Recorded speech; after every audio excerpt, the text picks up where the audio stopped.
Welcome back to 18 Outdoors. We got a nice treat today. We got a killer coming on. We're gonna talk to. So at his house right now, if he could walk in. Oh, he killed so many good bucks. He got to build a pole outside. So I'm talking about a pole with some niceness. So yep, we're gonna walk in there. There's a guard cat, guard dog. Nice little cat. Walk in here to the big boys. All right, there's Mr. James Chapman. Look at this wall of monster bucks. That sucker right there. That's a big old Missouri buck. Archery kill. He's got a combination of private and public land buck. There's two dang big old bow kill.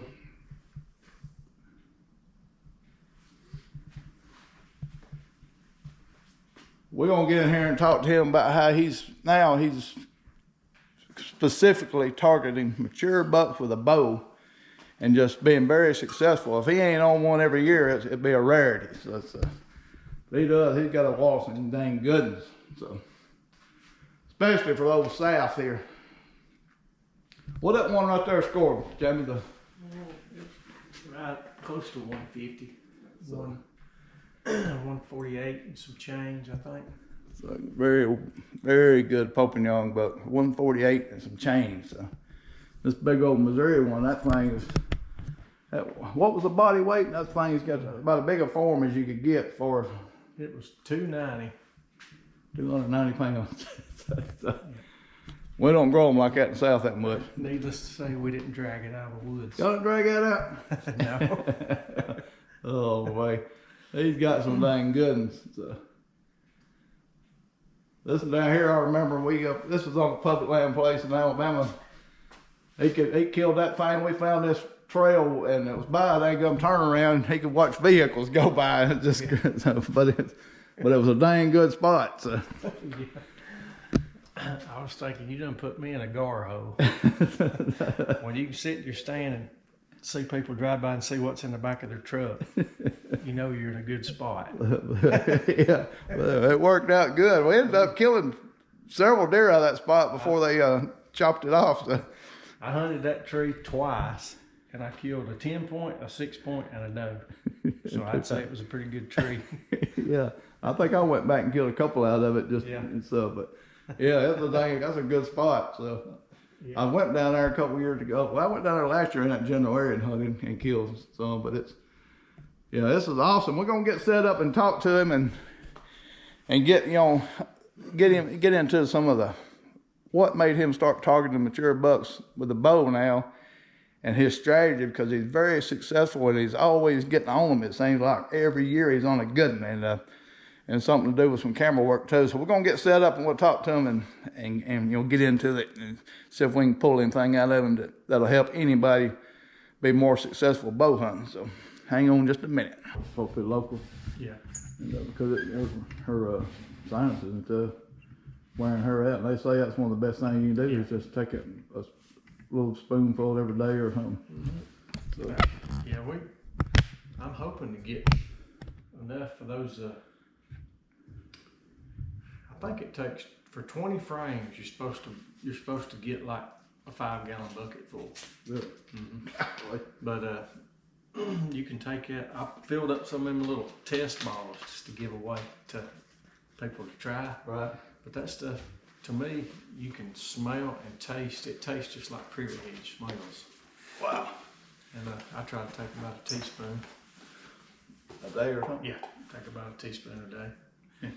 We're talking about local hunting, Mm-hmm. And just for off topic, so, if you have sinus problems, allergies problems, they say that's one of the best things you can do is start taking local honey, a teaspoon or a shot of it a day, basically, and it builds up your immunities. Yeah. So, and that's pretty neat. I can already tell the difference in my sinuses because I have a lot of allergies, and you can tell it's it'll help it if you take it enough time. They say it takes a couple of months for it to get in your system. Right. Somehow it builds up immunity to the local pollen, Right. to where, you know, it hadn't been like scientifically proved, but there's enough people that do it that it works. It definitely works. Yeah. I can really believe that. So. And that's the main reason why we got bees. Just to, for one thing, they're neat to handle. When you learn about them, they're so complex. But when you can walk out back and get your own honey, and when it's capped and 100% ready, it lasts forever. It never goes bad. Wow. So it's something you can put up and have forever. That's amazing. Yeah. Yeah, Jackie's, you know, he's a younger guy, but he's, you know, grown up, you know, farming and stuff and like that, and he's in the construction business, and he's got a 20-acre spot. 10 10-acre spot that he's got, you know, he grows his garden every year, and now he's got bees going, so, you know, deer hunting all the time, and just basically, you know, living off the land pretty much, besides what you gotta have, other stuff, so, very cool. But we're gonna get into, you know, Jamie's killed a bunch of bucks, you know. How old are you now? 51. Just turned 51. Yep. 51 I didn't realize years young.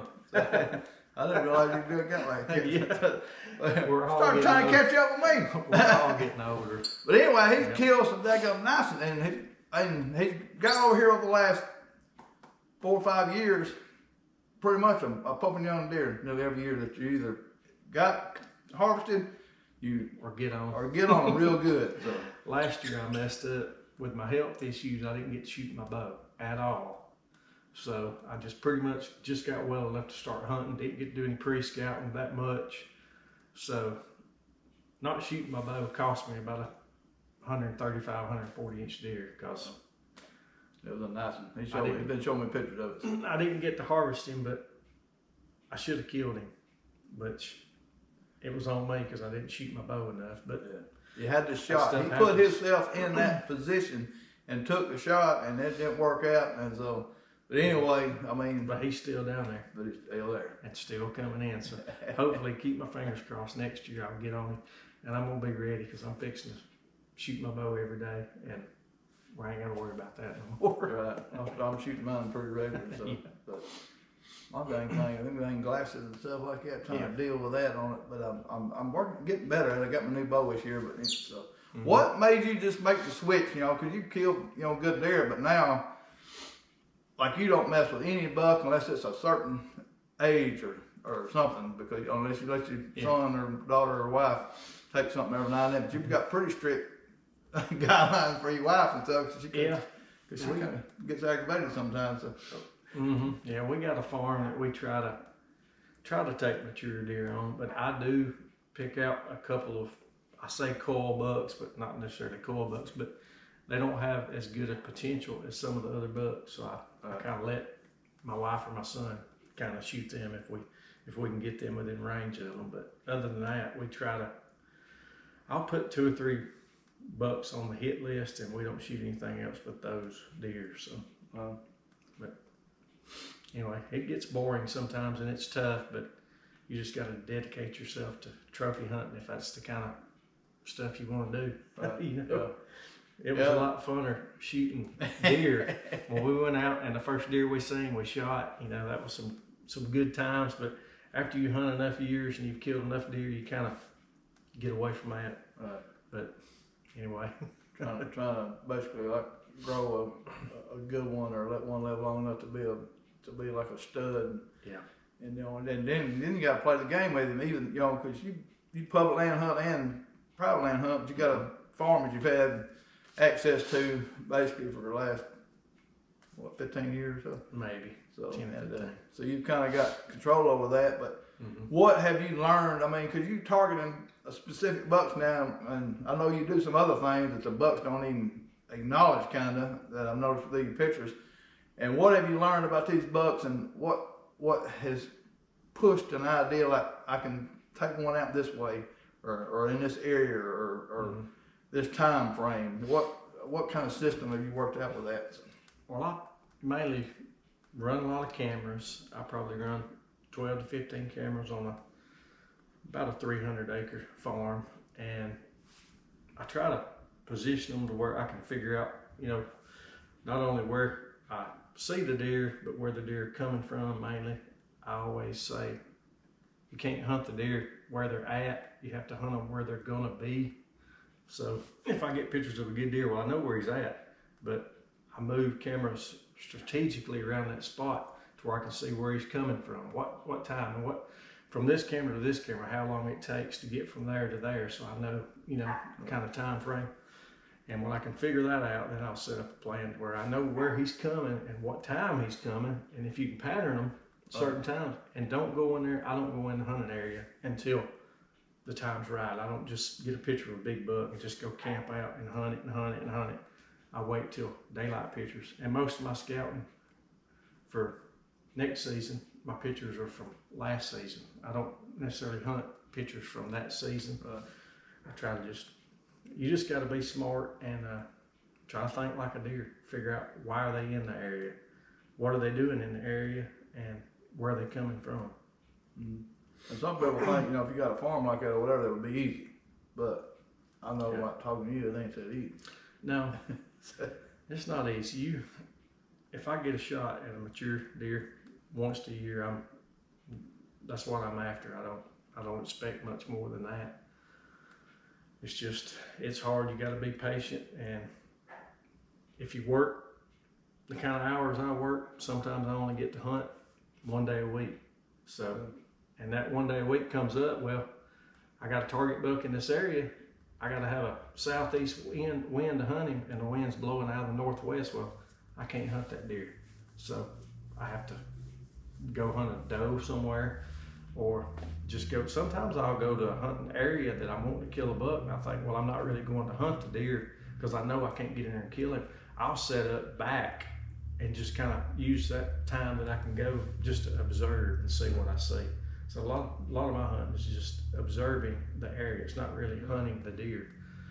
That's one kind of good point is cameras. You run so many cameras, but even though you do that, you still do observation hunts in the area because cameras don't show deer what you think it would. No, I've set up a camera and kill a mature deer in that area and never have a picture of that deer in that area.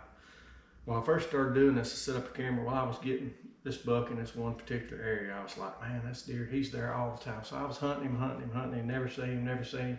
Finally, I said, I'm gonna go completely opposite end of the property, furthest away from this camera that I could possibly get. Set up the first morning, I killed the deer. So, So, do you think the bucks figure out your cameras and start adjusting how they move because of the cameras? They don't necessarily figure out the cameras. They figure out me going to check the cameras a lot because I try to go middle of the day, middle of the week, once a week to check them. The ones that are not the cell cameras, of course, them I don't mess with them. But as I know, a lot of the cell cameras don't work in your good spots. Right. Yeah. But anyway, it gets frustrating sometimes. But you just got to have patience and learn to stay on them and not go in there and mess up an area. Because you can hunt it too much. That's why I don't. If I'm hunting a certain buck, sometimes the area I kill the deer in, I won't hunt that spot once or twice a year, maybe for the whole season. Wow. That's it. You kind of keep them like a security area that you don't touch even during season, hardly, just very little. Yep, I won't go in there. I won't go around certain areas. I'll have other places that I hunt, does if I want to go in there and get me some meat or thin the population because we, get too many does. But I usually set those locations up separate from my buck killing spots. Mm-hmm. Now, on these buck killing spots, do you have any kind of luck, or where do you have your most luck at or more successful at? Early season, rut, or late season? What is over the years, you figured out the best strategy for that time frame? If I can get on, it's according to what I can get on. If I can get on a like early season where they're coming in making rubs, I've got one spot where every year it seems like the mature bucks, it's like a signpost rub, and I can catch them hitting that rub early. And a lot of times they'll come around that and check scent in that area during daylight hours. And if I can catch that, I can slip down in there and have some luck. But generally, that's the only time I have luck at a mature buck is finding those areas. Yeah, basically I figured out that on my property, it's different than every property you hunt, of course, but if you can find a long, narrow ridge or an old fence line or something that goes across the property, I can set up cameras on that, and sometimes you'll catch a buck daylight hours. He'll get on that long stretch and he'll just kind of ease along that and kind of walk all the way across the property. If you can get one that's a long stretch, like I've got one ridge that runs pretty much all the way across the property. I set up cameras on that ridge, and when their mature bucks are looking for does, they'll travel those, like looking for does. When they'll just go in a straight line, just real slow, you know, when they got the wind right and everything. And when you hunt them, sometimes you got to give them the wind. They're going to be walking with the wind in their face, but you have to set up in an area where it's kind of a crosswind. It's you're pushing your limits of, you might get busted, but if you get at a certain area where he feels comfortable, and you can slip in there where the wind's good enough where I can hunt the area, and I think I can get in and out without him detecting me, I'll hunt those spots. Is he walking the spine of the ridge or like one side of it? Most of the time they'll walk one side, but they like to set up where their head can get up where they can see the top, you know, either side, and maybe, which if a doe's anywhere in the area, they're going to smell them. They don't necessarily have to see them. Right. So, but Chicken. But I've had my best luck with, I know the buck's going to be traveling in a certain area and he's going to have that wind in his face. Well, I'll set up kind of crosswind where I can get it where he's not going to smell me, and I can get a shot at him to where, you know, he's got the favorable wind, not necessarily, I'm not sitting there getting the wind directly in my face hunting. Right. I'm getting kind of a crosswind where I can get him maybe where he comes down and the ridge does a little turn, and I can set up where I got the wind where he still feels comfortable in that area, but I can get in there without him smelling. Catch him in that turn. Yeah. That's a good strategy. You know, we try to, you know, a lot of people over time, you kind of figure that out, because you're never going to have exactly perfect for you and the deer. Mm-hmm. Because no, you're always pushing the edge of it. I am, because I don't really worry about like that much. I don't want it to go either where I think they're coming from or where they're going. So if it's going across where they're coming from, sometimes I'll risk it, because as long as I got the shot right there, if it's in a curve, like you say, where you gonna get the shot, you should have him shot when he gets before he smells you. Yeah. So, and that's because them big bucks, they're just different breeds. So. And I kind of look, if I see some fresh scrapes, you know, good fresh scrapes where they're working it pretty regular, and we got some overhanging branches where they're biting on them, you know, and all that. And I'm thinking, well, that's usually a mature buck that's doing that. So I think, well, get my camera set up, and this buck's coming in there 3 o'clock in the morning, 3:30, 4 o'clock. Most of the time that's in that area. That's the scenario that he's coming in there. Well, if that's the case, I'm not gonna hunt the scrapes. I mean, you might as well forget that, because you ain't gonna get in there and get a shot at him during daylight hours, because he's gonna, most of the time you're sneaking in there to it, he's gonna already be there. He's gonna smell you long before you see or hear him, and he's gonna be gone. So I'll set that camera up, and then I'll set 4 or 5 other cameras up in different directions and try to get pictures of him. I say, okay, he's coming this way. Okay, I find him on that camera. I may set up 2 more cameras. I say, okay, I got him here, I got him on this camera, and I got him on this camera. And I think, well, he's coming from that area over there, so I try to get where the deer is coming from. I don't never hunt the scrape. I hunt in the area where I think, well, those are the thick woods, or that's where he's coming from. That's his home area. I try to get as close as I can to that without busting him out. And, you know, sometimes you bust them out. You got to take a gamble. And if I busted deer out before, and then that's it. I won't even go back in there and try to hunt that spot, because, you know, they're a lot smarter than I am. So. Yeah. So with cameras like that, and you know that you busted one out, have you been able to figure out like how long it takes for them to come back, or if they even think about coming back, or they come back looking for you when they do come back? Or I shot that 140-inch deer last year, hit a limb, shot him through the neck. I think it was a day and a half later, he was right back in there, like he wasn't nothing. And he was in there consistently every day after that, but he was just, you know, right before daylight. So, but he might not have associated that with you or a No, person? he didn't bust me. He didn't. As far as he could have thought it like it'd been a bee sting. Yeah, or something. yeah, anything. It scared him enough to run him out, but it didn't scare him enough to keep him out. He didn't associate that with a human danger, I guess. Yeah. But as far as busting me, and I've had deer bust me before in a spot, and I never get another picture of him in that area the whole rest of the year. Wow. So it all depends on how bad you booger them, I guess. Wow. Yeah, that's all. Yeah, and I was scouting about a week before season. I'm walking the road looking at crossings, and I look up, and there's about 125-inch deer standing there looking at me.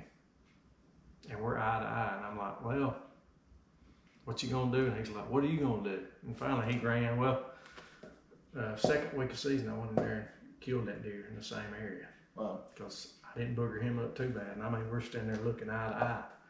So, which he probably wasn't about a 3-year-old deer, so it wasn't like he was super mature, but.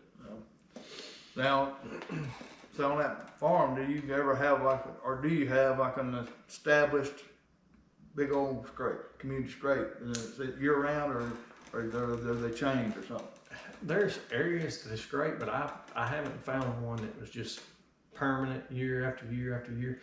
They'll do it like there'll be an old fence row or an old logging road that they'll scrape on, but you know, there's some scrapes that are in the same spot every year, but I haven't found just that, you know, car hood scrape that people say that's like this is your dominant scrape of the area.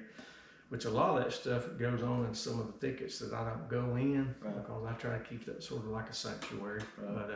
But I have found one area that's one or two, I call them signpost rubs, that I get pictures of like 8 different rack bucks rubbing that same tree every year. Wow. And they go to it every year. I had one set up good I was going to kill deer on, but it flooded down through it. It's kind of swampy, and a bunch of brush and stuff got piled up around it like when it flooded, and they left that and they went about 30 yards from it and made them another one. Wow. And that's the kind of stuff I like to, you know. Like in a low spot in between some ridges, or? Yeah, it's just a flat. It's like an old beaver dam swamp area, a low creek, and it's got several ridges that come off in this area, and there's a couple of spots where they bed on the kind of like the east side of the ridge, and that's where I killed that one coming off that ridge. Like a thermal hoof or something. Yeah. And it's just a spot. I got some daylight pictures of that deer, and the year before, and it was around a couple of weeks before Christmas, and I went back in there in January. No, it was December the 19th. I had 3 days in a row to hunt. The wind was going to be perfect, and I thought, well, I had daylight pictures of him in this area the year before, so at this time, so I went in there hunting, and I tried to set, 6 or 8 hours or so in the stand, and on the 3rd day, he come in there about 10:30, and I killed him. So most of this success morning or evenings? Probably I like morning, like early. If I'm hunting food trees, I find some good white oaks with some good buck sign. I like evenings for that, and it's hard to tell. It's just according to the buck, according to the area. Yeah, but strictly by your camera data, kind of. Yeah, and it's like when I was hunting that buck, I had some stuff I had to do in the afternoon, so I could only hunt the morning time. I couldn't hunt, just a little after lunch, maybe 12, 1 o'clock. Sometimes I'd sit all the way from daylight to 2 o'clock, and then I'd have to slip out, go do some measurements or something, Now you don't do any, or do you do any like manufacturing your own scrape or anything like that? I've never really fooled with that much. I've never really fooled with scents. I try to use like a good scent neutralizer, a scent killer. Try to be as scent free. I've had, I've put some scents in some scrape. I killed one fairly decent buck one time on a scrape that I put some scent in, but he wasn't a real mature deer. That was probably 2.5, 3 year old. Pretty decent deer for that time in the area I was hunting, but You're just trying to do everything where you're as natural as can be. You don't want to know you're hunting them and just sneak in there and just strategically taking them out of the herd, you know, without messing up stuff. Yeah, and if I go hang lock-ons, I try to cut me just a few little spots here and there where I can shoot, but I don't go in there and cut lanes and do a whole bunch of disturbing, because if a deer walks in a spot, he's mature, I feel like if he looks around, he's like, wait a minute, this area looks different, something ain't right. Yeah. And if you spend a lot of time in there, your scent's in there, and I think you'll avoid that. But what kind of access you have to do or think about when you're doing this? I've got I'll cut through the swamp. I try to come around, like try to use water access if I can. If I'm hunting around creek bottoms, I try to get in the creek and for as long as I can, go into the stand, you know, stuff like that. And I try to stay, you know, close to some cover. I don't cut across a wide open field when I'm going, just stuff like that. You got to sneak in, and you got to, but mainly the areas I hunt, I try to get in there when the deer's not going to be in there or nowhere around. I try to hunt where he's going to be. You know, he's coming to this area. He's not necessarily in that area. So you got to take that into consideration. And you don't, if I can't access it, if the deer's coming straight out of the south, then I got to come in the north somehow to get to it. I can't circle around and come where, you know, I've had to cross deer trails or walk down a deer trail and get busted because they'll get on that trail and smell you where you walk in. And so if I see a pretty good well-used trail, even if it's a doe trail or something, I'll try to jump over it or something. Try not to leave my scent nowhere around it if I can. But any other different? One other thing is you also got feeders, but the way I understand it, you've never even had that clue or idea to even think about being able to take a mature buck off a feeder. No, I've got feeders set up that I do some doe killing sometimes, and most of the time it's just for inventory and to keep them maybe in a spot. And I'll have a couple of spots where I just feed all year and I don't necessarily hunt that area. I just, you know, keep them like a comfortable area coming in there. And it's, you know, my son, I'll put up feeder for him in his spots where he can see more deer, because if you got a 12, 13-year-old boy going into a spot and he's not seeing any deer, he's not very interested. But if you got, you know, 8 or 10 deer every afternoon coming to a feeder, you know, it gets them a little bit more interested in going. So, well, how often do you see mature bucks coming to a feeder in daylight? I've had a few pictures, but most time they're not coming there eating, they're coming there looking for does, and it's during the rut. And just not very much, but you will occasionally. My phone will go off and I'll look, I think, dang, it's 12 o'clock, there's a buck just walked by this camera, you know, it's, you know, near a feeder. But most time it's after Christmas, you know, 1st of January, somewhere there where they're on their feet more looking for does. But and what type of farm you got or your access to that's got so much diversity as far as natural food stuff that they don't have to even worry about it? No, they'll walk right past a feeder to go to some white oaks that are dropping, or red oaks or something. You know, I've got one pasture that gets a pretty good stand of clover. They'll flock to that certain times of year, and I mean you can pour corn out and they won't even look at the corn, they'll go to the clover and stuff. So I mean, they do eat it, but it's not something that it's like if you put it out, they're gonna come to it. No, not necessarily. Well, you guys do any like types of rattling or calling when your spots? Yeah, I have. I've done a little bit. I've not had a whole lot of success with it. You know, unless if I see a buck and it's not coming to me, I'll do a snort wheeze or a grunt or something. Sometimes if I can get his attention, get him walking my way, and then that's it. I don't call anymore. I don't try to overcall.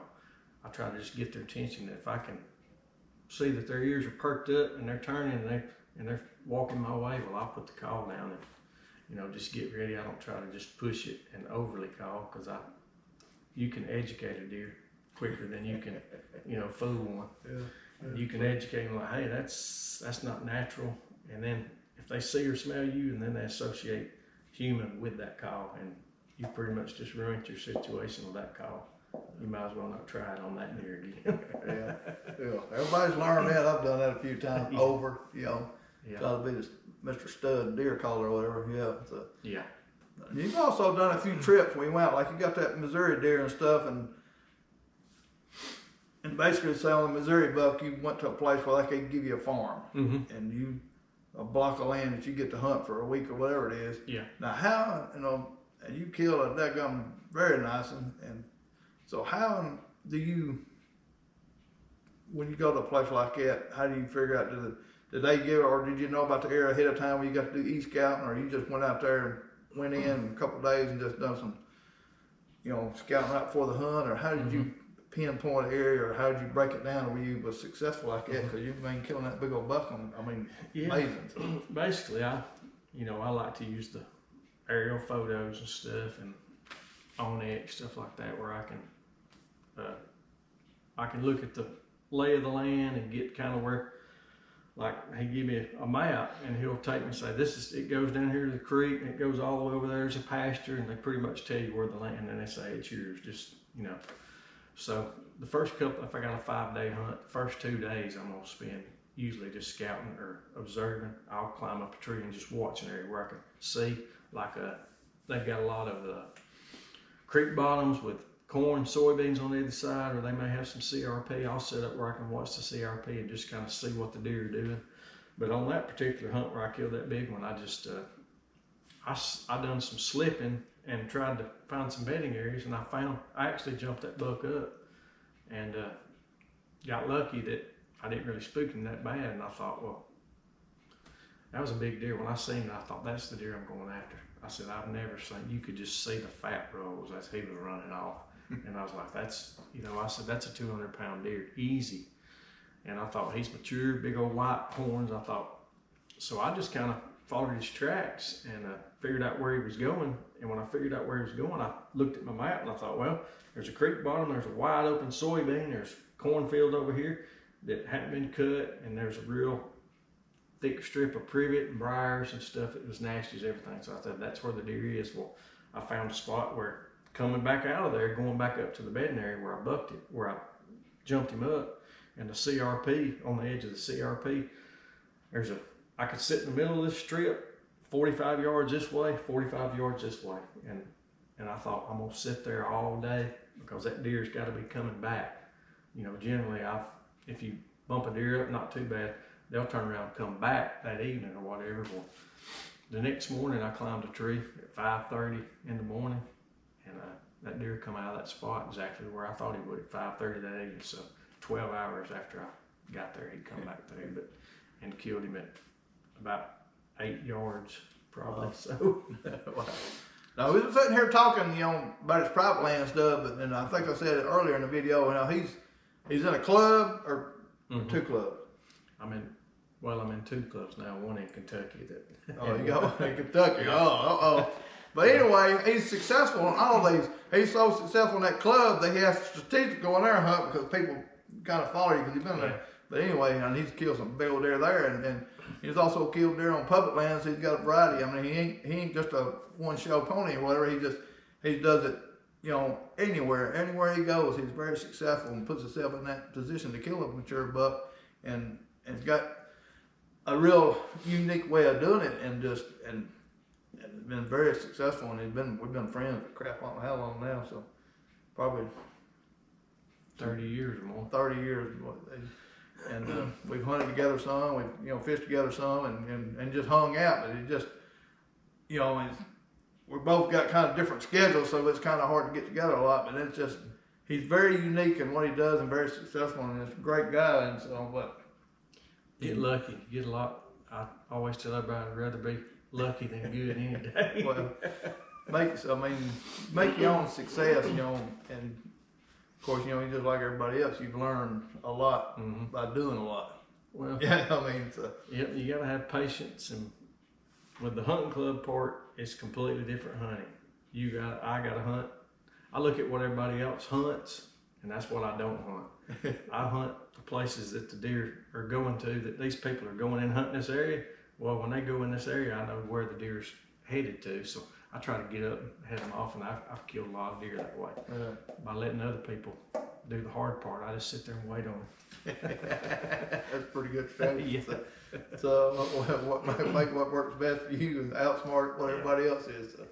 Man, it's been great talking to you, and I mean, I believe you've had some good tips and stuff for everybody. You got any kind of last minute thoughts or tips, like we never did say specifically if you preferred another time, you're using this, like you're letting the data from the year before or whatever kind of tell you time frame that I need to be in this area. And then you kind of slip in there and look at it, verify it, then set up and hunt.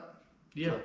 Yeah, I run cameras all year. I've got certain cameras that I keep out all year, and I use those to sort of tell me what the deer's doing. But in every area, I try to think like a buck. I think, because they're out there surviving. You got to try to think, what are they going to do, and where are they going to stay to get that age of maturity. And I try to just get in that area as close as I can get without bumping them. But I don't, if the wind's not perfect, if I'm sitting in the stand and, okay, I know the deer's coming directly from the south. They're going to cross this creek.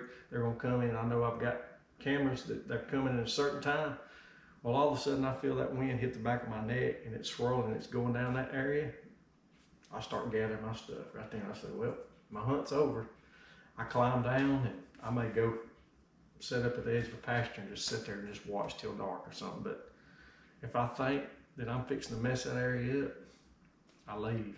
Don't chance it, because if you do, the first 2 or 3 times that you go in that area that you think's good and right, if you can't get that deer right then, your chances are going way down. So that's the way I do it. Most of the bucks that I kill is within between the first to third time that I go in and hunt that area. That's usually when I kill them. Good point, y'all. Y'all pay attention to that. So. Yeah. Well, it's been awesome. Appreciate it. Yep. Good talking to you. I love coming to this house all the time. He's got good stuff and good stories. We talk stories all the time. Y'all, give us a like. Please subscribe, share. We'll see y'all. Hey, it's June 2nd. Is that what day is? Yeah. Anyway, season be here. It's time to get Christmas present stuff bought, because that's fixing to be nothing but deer season. So shoot your bow. Shoot your bow. Get ready. All right, we'll see y'all. Get ready to get them flat. Thank y'all for watching the videos. Well, again, we appreciate y'all's support. If you haven't liked, please like and subscribe. And you don't care if you haven't got one of our books, check out Amazon and get a book. Also, we got a link on there where you can, on our YouTube channel, where you can go on. We got a little store set up. Like if you're interested in any kind of merchandise, shirts and stuff, you can check that out. And we really appreciate anything like that. So again, we appreciate y'all's support. Keep watching. We're gonna keep trying to share the outdoors and how we do some things, and try to help everybody that we can enjoy the outdoors. And we do this for just basically because of the environment and the community that's involved and built around hunting. So again, we appreciate y'all. Like, share, and we'll see y'all again.